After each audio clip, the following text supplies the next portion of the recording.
Hi, it's Bumble. Welcome back to my channel. So this will probably be the last video that's like a book review for a while. Not permanently, just for a while. Because I know I said for sure I want to read Pride and Prejudice. I do want to do that. I would probably do a video on that. And then part of the book exchange thing when I was on my cruise was now I have Treasure Island, and I have that as like the physical book and stuff. And I'd like to read that. I know that's like one of those really well-known like classic stories and stuff. I think because I'm kind of on a roll here with some of the kinds of books I'm reading, I'd like to do Pride and Prejudice first. I just have to find it, but I could probably find that pretty easy. It's a really well-known book. And then Treasure Island at some point, but I do have a bunch of movie reviews to do. I'll take a pause on book stuff, and I'll kind of go back to movies for a while. Probably gonna have a lot of movie reviews to do, maybe some gaming. So yeah, this will be the last one for a little bit. This was actually the last of the books I'd been reading on my trip as well.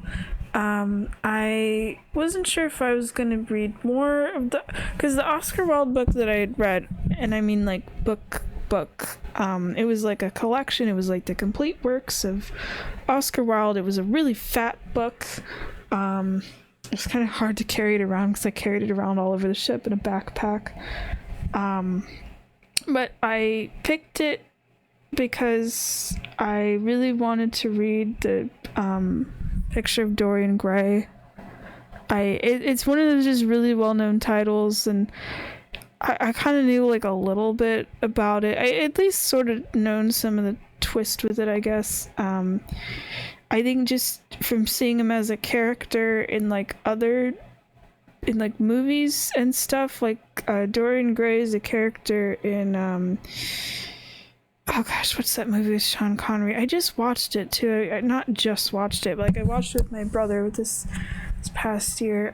League of Extraordinary Gentlemen. Yeah, it's all of these. It's almost like the Avengers in a sense, but for like characters like Jekyll and Hyde or Dorian Gray, and there's like a bunch of other characters. It's a really good movie. I don't remember if I've done a review on it. I don't think I have, but it's a really good movie. I recommend it.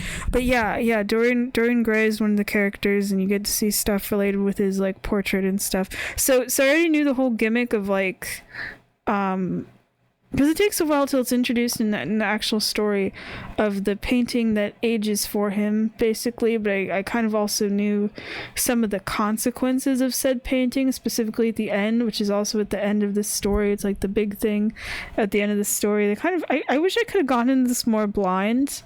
I feel like that would have I really enjoyed it, but I feel like that would have made it more enjoyable. So that kind of affected my first reading of this, I guess. But yeah, kind of like with Haunting of Hill House, this was a lot shorter than I expected it to be. I would have loved to have like an entire week of just looking through this whole book of like Oscar Wilde's work, honestly, because there was like a little introduction thing before I got started, and it was like there's the Picture of Dorian Gray, that's like a full like novel and stuff, but then there was also I thought I read in there that this was like his only full novel, and then there's like a collection of a bunch of short stories. There was a bunch of his like poetry and stuff. There was it poetry? No, not poetry. No, I'm sorry, different word with a P. It was short stories, and it was plays. He's a playwright. I'm sorry about that. I mean, I don't know if he's done poetry, but plays. The word I was looking for is plays. There's plays. Actually, that was the only thing he'd written I actually was already familiar with. Specifically one of his really well-known plays, The Importance of Being Earnest, and the only reason I know that one is because there was a performance of that that was done recently was it the Royal Opera House? I think so. And anyway, it was put on YouTube for free for like one entire week. You could like stream it on there, and I checked that out. I watched the whole thing in one sitting. It was pretty good. Not as funny as it was advertised, but I enjoyed it, and I especially enjoyed the acting with it. And it's this whole concept of like these women that will date these men only if their names are Ernest, and they like lie about it and stuff. It's kind of a goofy concept, but it was enjoyable. It's like it seems like it's supposed to be a comedy. Anyway, that was the only one of his material that I had already been fully familiar with. But yeah, the picture of Dorian Gray, I know it's like really, really well known, so I was like, okay, I gotta read this and see what the hype was about. And I thought it was pretty cool. I do think it's really interesting to have this whole concept of, you know, people age and everything, but having a character where the aging, it's not just the aging that's like part of it, it's aging and like how pure his soul is. Basically, the portrait is like a visual representation of his soul. There were some assumptions actually that I had about this story, so it was really interesting to get those cleared up as I was reading. Like there were things I just assumed. Like I assumed the story was going to start with the painting already being made and just kind of dropped into this guy's life, of being this beautiful, forever young person having this horrible secret painting or whatever. But it actually gives some background. You don't even have the event of like the painting is taking his it is like basically his soul into like a couple of like chapters in, basically. Wait, was it chapters that this was in? I was reading all this stuff back to back, so I feel like it's getting kind of mushed around in my brain a little. But it takes a bit. So I'm just gonna go off with my notes, and I have some summary things as well. So yeah, Dorian Gray, he's this beautiful 20-something. They describe him as basically like 20-something, where they're like, he's 20. Wait, no, he's actually only couldn't be a bit older than 20. I think he's just supposed to be like 20. So that's pretty young. So this beautiful 20, I'll say 20-something, but because that's how they basically phrase it, but he's like 20, person that isn't even aware of his own beauty, because he's described by multiple characters as being absolutely gorgeous. And he has a friend that's a painter, who seems to be in love with him. I think the painter's name is Basil, if I remember correctly, and he's painted Dorian before, and he paints his portrait. And at this time when he's painting the portrait, there's this other character named Lord Henry, and he's the painter's friend. Okay, that's gonna bother me. Is the painter named Basil? I'm pretty sure his name is Basil. I feel like I'm getting it mixed up in my head, because the giant book of like the Oscar Wilde stuff I was reading, it included some of his letters where he was writing to someone. Oh, the person he's writing to is named Bozzy, I think Basil's the name of the character I'm thinking of. Okay, of a character, not a real person. Let me see, hold on. This is just gonna really bother me. Right, yeah. Okay, let's see. Yeah, Basil Hallward. Okay, I got it right. Yeah, but Bozzy is the nickname of the person that Oscar Wilde had written some of his letters to. Basil is the name of the character, the painter. Okay, I'm glad I got that right. I wasn't sure, so I kept saying painter, and I'm like, no, what's this guy's name? Yeah.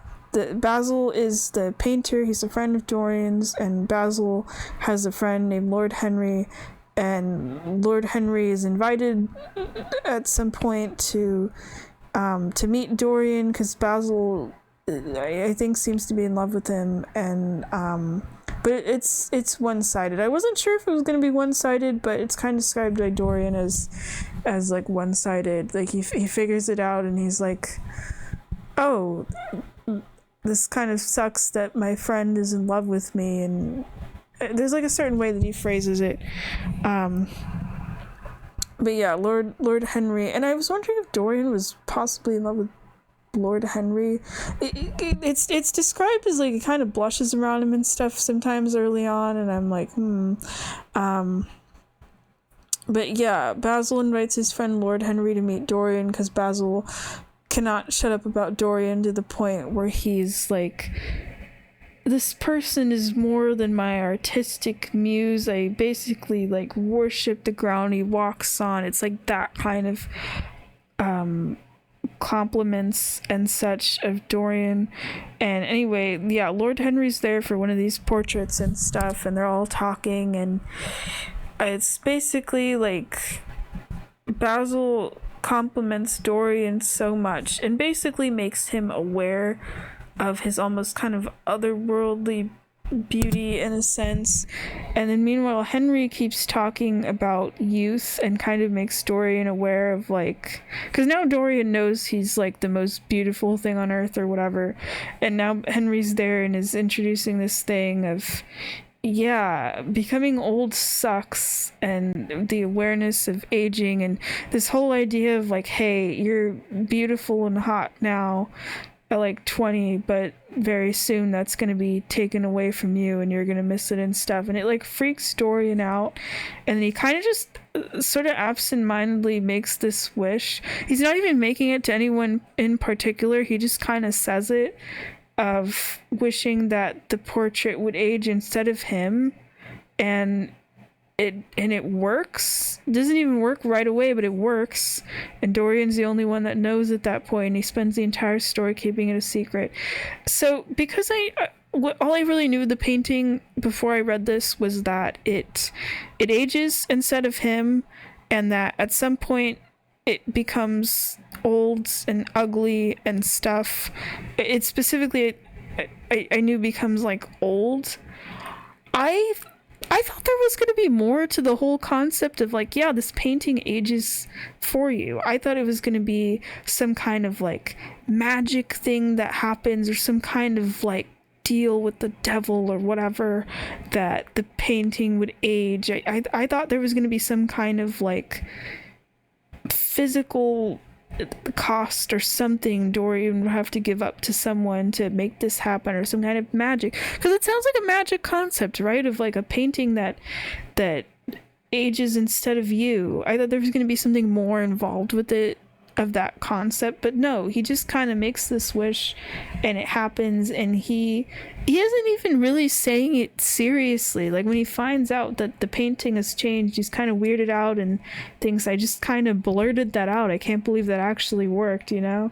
And it just works with no explanation or anything. He just notices that he causes something bad to happen with this woman that's in love with him, and he rejects her or something, and she ends up dying, and some of the characters think it's a suicide, and it's like because of Dorian that she ends up dying, and then this happens, and it's this actress, I think her name is Sybil, that Dorian is in love with, and she decides she's so in love with Dorian that she quits acting and wants to be with him, and she gives a performance that's so terrible because she's distracted thinking of Dorian, and Dorian tells her, I am not in love with you anymore. You were only interesting to me because of your ability to act and the characters you play, and now that you're not acting anymore, I don't want to be around you. She gets really upset, and then she dies, and the characters think that it's like Dorian's fault maybe, and his painting changes where it gets some like frown lines or something, and he's like, what the hell, the painting can't change, and realizes that he can do really bad things and it won't affect him, but also that if he can no longer physically age, the painting does it instead. I always just assumed that the story took place over a long period of time, to the point where enough time has passed where he would become an old man, and I thought that was the reason the painting looks like an old man. But then that makes it really funny, but also kind of interesting thinking of like the time period this takes place in and stuff. You know how people view different ages as like, you know, it's like, oh, I'm getting old, or the life expectancy of people at the time. I thought because I'd heard that the painting ends up getting to this point where it ends up specifically really old and ugly looking and wrinkled and whatever. I assumed that Dorian physically aged into an old man, and it was shown through the painting. Like he was spending, like, I thought he was gonna turn out to be like 70 or something. The story takes place in like 20 years. He's 40. It's crazy. He starts the story at like 20, and he ends up being like 38 or 40 or something. It's like a whole plot point because Sybil's brother, I think his name is like James Vane or something, spends the rest of the story after Sybil dies trying to hunt down Dorian to kill him, because he told his sister before she died, if this guy does anything bad to you, I'm going to kill him. Just kind of like as a threat. No, he meant it. And then he ends up cornering Dorian and saying like, hey, you're the reason she's dead, I'm going to kill you. And Dorian's like, hold on, your sister died 18 years ago, look at my face and tell me if I'm the same person. And the guy's like, oh shit, you're still in the cusp of boyhood, or however the hell he phrases it.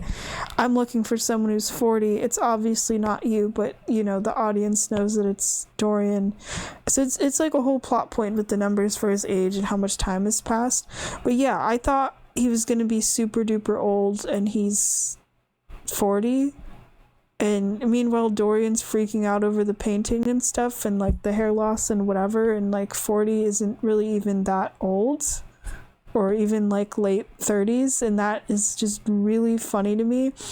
But at the same time, the thing with the painting, and it was the thing I didn't know about, I only assumed it was age related, but no, it is literally like a visual representation in a sense of his soul.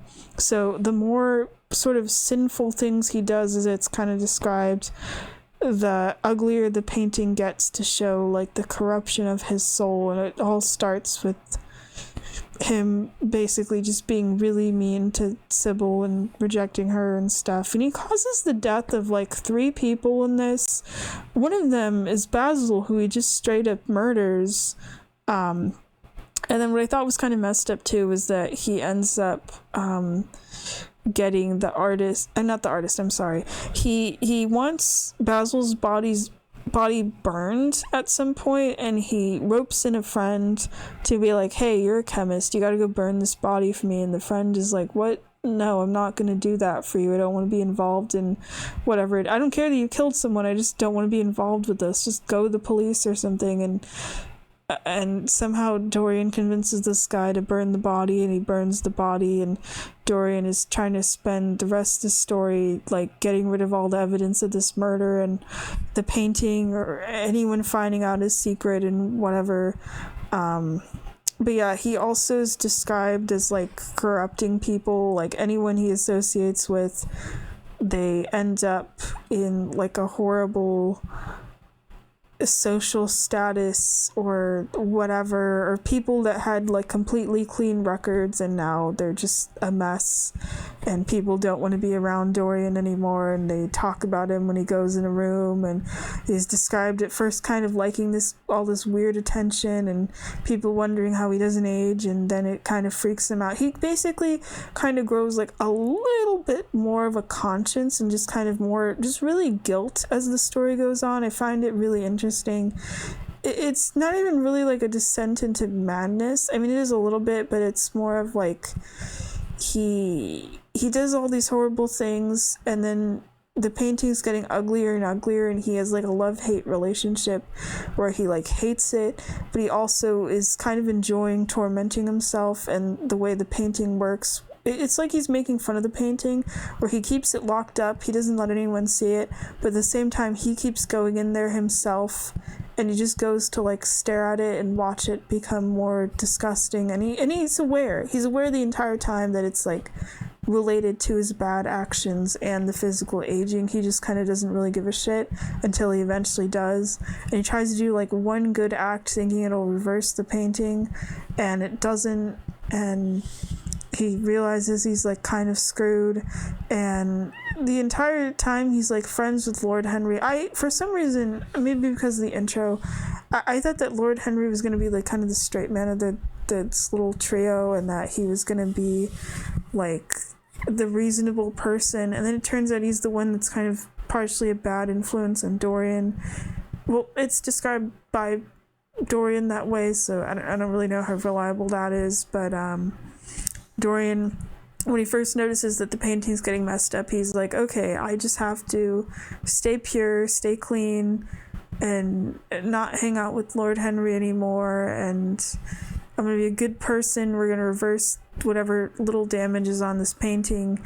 And then he doesn't tell Basil, and he's like, dang it, I've screwed myself over. Basil's the only person who could have saved me or whatever. He keeps basically trying to find people to save him and stuff. But yeah, I was surprised that Henry doesn't really notice or comment on Dorian's lack of aging until the very end, where he's like, hey, what's your secret? You look the same as how I've seen you the whole time, but I'm like 10 years older than you and I'm old now. How does this work?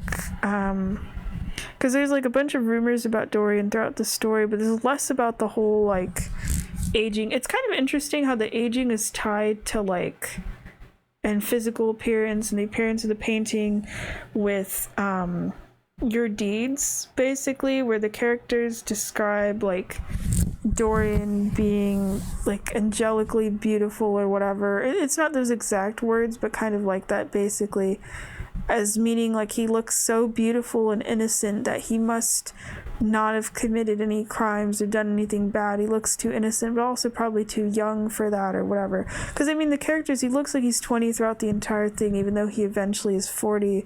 So they probably assume, yeah, he's just some innocent 20-year-old who's never really lived life or done anything, when it turns out to be the exact opposite. Of he, looks sweet and innocent and young and not experienced, and then it turns out he's like worse than everyone, basically, and is hiding it. It kind of reminds me of what I've heard about like Jekyll and Hyde is another story I need to read, but it's kind of what I've heard about that of, and I'm gonna spoil something I've heard of there's supposed to be some kind of twist that they're actually the same person, which I didn't originally really know that. I just assumed they were like two separate people, or it was like a split personality thing.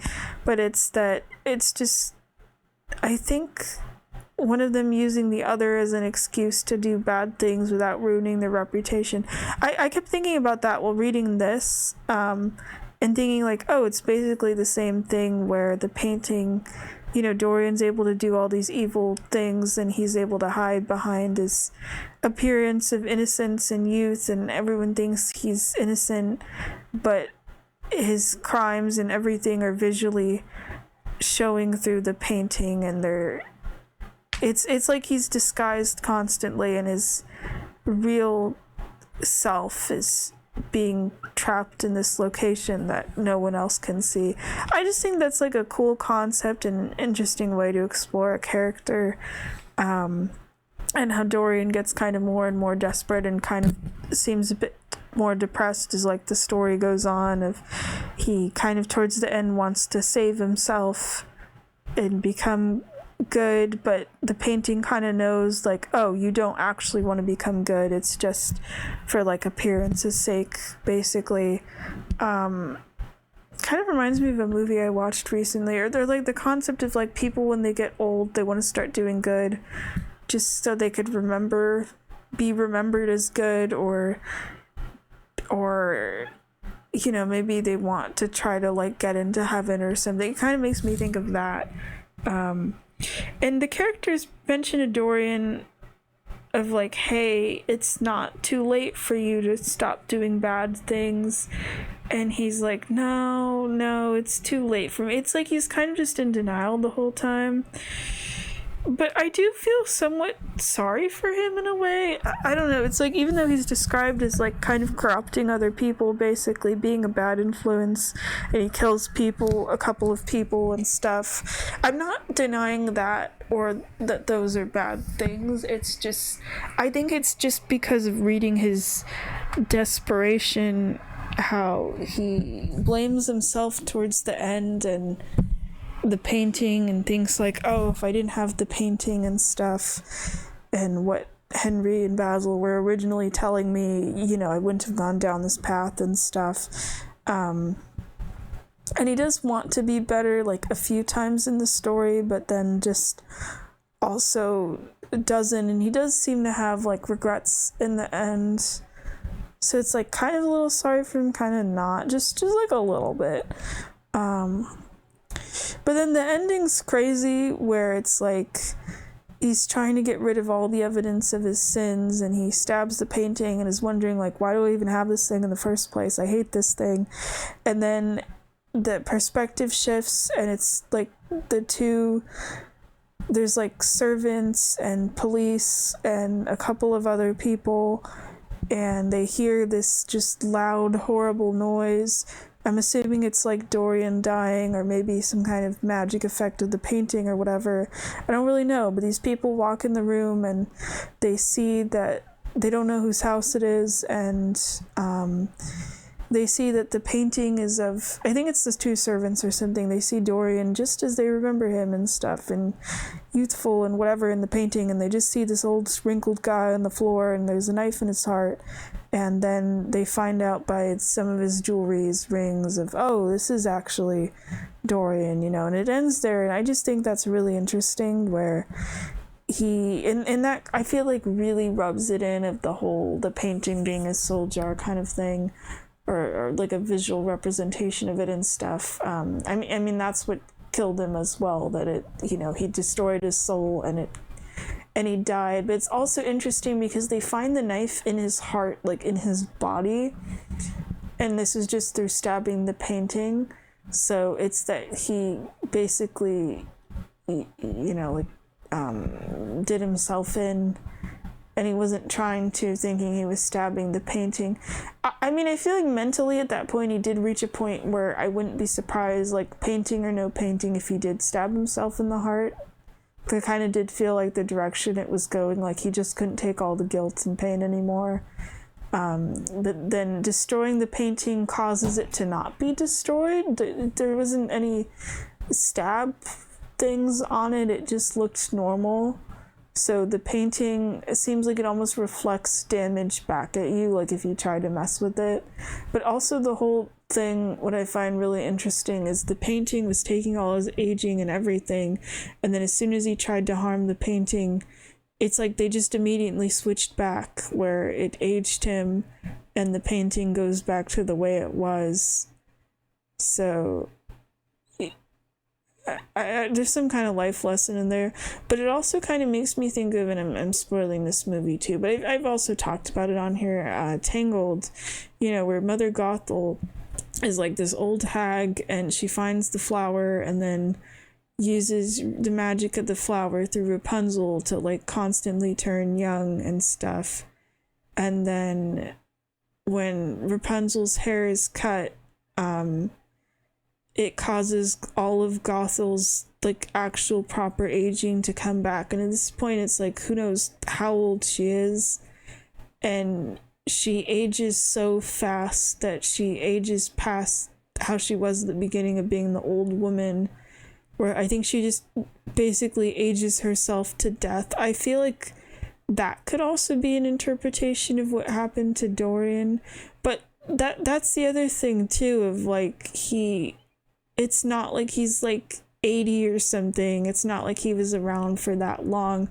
Dude was like 40. I don't think you're gonna die from old age, of just old age. I'm not saying like disease and stuff by 40. But then again, this was written in a different time period where life expectancy was probably shorter. Maybe people did die at 40. I don't know. Or it's just that he somehow stabbed himself in the heart, or just the corruption of his soul was just that strong. I feel like with the way it was written, you understand what the painting's supposed to represent, but at the same time it feels almost open-ended of like, what was his cause of death? Because there's like multiple factors at play here, the painting and the aging and the soul thing and him being a bad person. It could have been a number of things, and I just find that really fascinating to kind of pick apart of like, what could it be? But yeah, it was good. I'm glad that I got to read it. I don't have that Oscar Wilde book anymore, so I can't look through it for anything else, but there was letters in there was plays. Maybe I'll read another of his plays, because I did skim through the Importance of Being Earnest, just because I've already seen a performance of the play, but I know there's multiple adaptations of the Picture of Dorian Gray. I keep wanting to call it The Portrait of Dorian Gray, but it's called The Picture of Dorian Gray, which it's actually kind of interesting looking at this cover, because they're with these Penguin classic books, like this is kind of the same style for the Sense and Sensibility one. I thought these were pictures of the characters themselves, and then I saw on the back that it's actually just paintings, and there's so many different like artworks and art styles and everything for like different copies of these books, for like this and for Sense and Sensibility. I don't know what the characters are supposed to... Okay, that's not true, actually. I don't remember what Eleanor is supposed to look like in Sense and Sensibility. But with the Picture of Dorian Gray, I very clearly remember it says him having blue eyes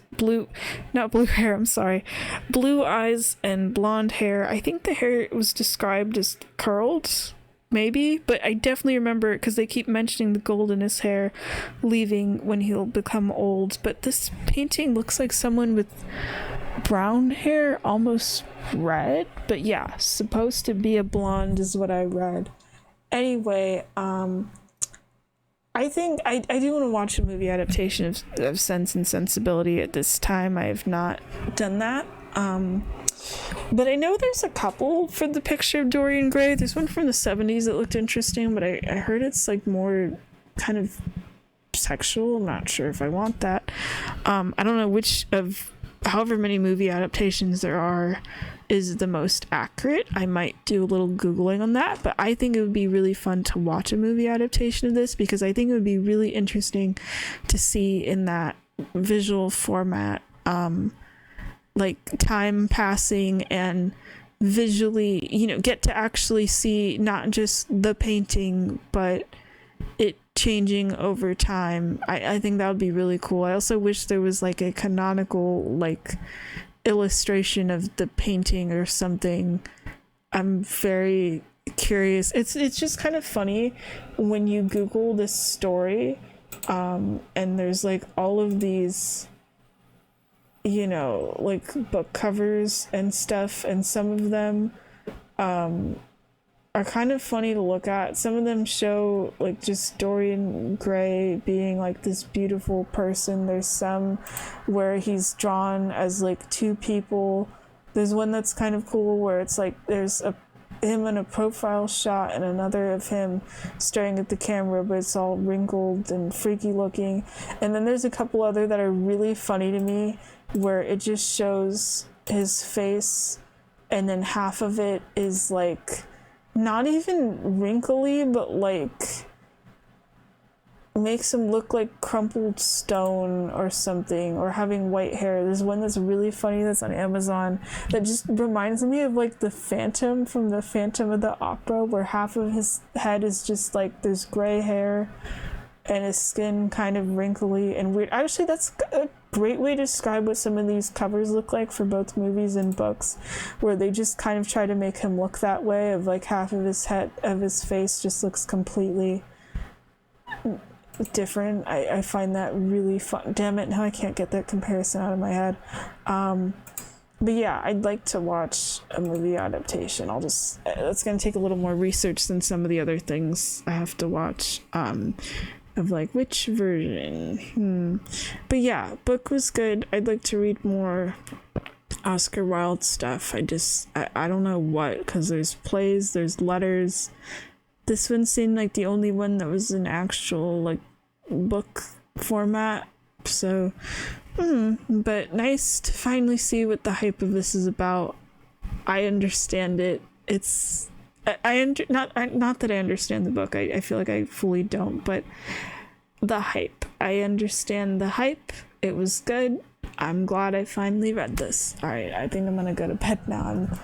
I wanted to go to bed early because I woke up at 6 and had a long day and was on a plane, but now it's morning actually. Shit. Yeah, I'm very sleepy, as you can tell, but I'm glad I got these book reviews done. Because the movies I had more notes on, and they're gonna be a bit easier for me to talk about. With the books, I feel like I just needed to get all these reviews done as fast as possible, but I didn't have much notes and it was gonna leave my brain. All right, thanks for watching. Bye bye.